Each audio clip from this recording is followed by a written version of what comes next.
تعالي معانا في تمشية العصر يا شيماء. احنا بنطلع نتمشى كده كل يوم العصر علشان يمكن يقابلنا بني ادم، يمكن يقابلنا انسان نشوفه.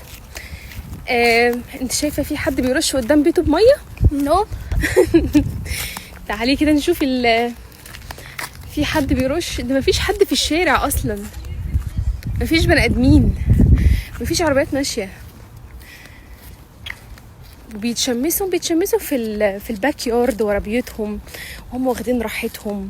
بيتشمسوا على الشطوط دلوقتي، انما ما حدش بيتشمس قدام بيته، واكيد ما حدش بيرش بالميه قدام بيته.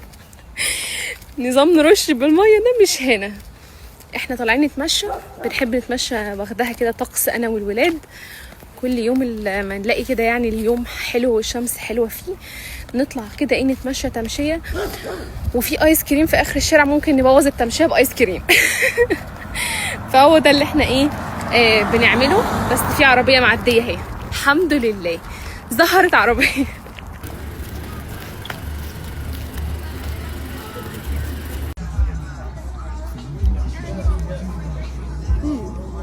حلو الساندي.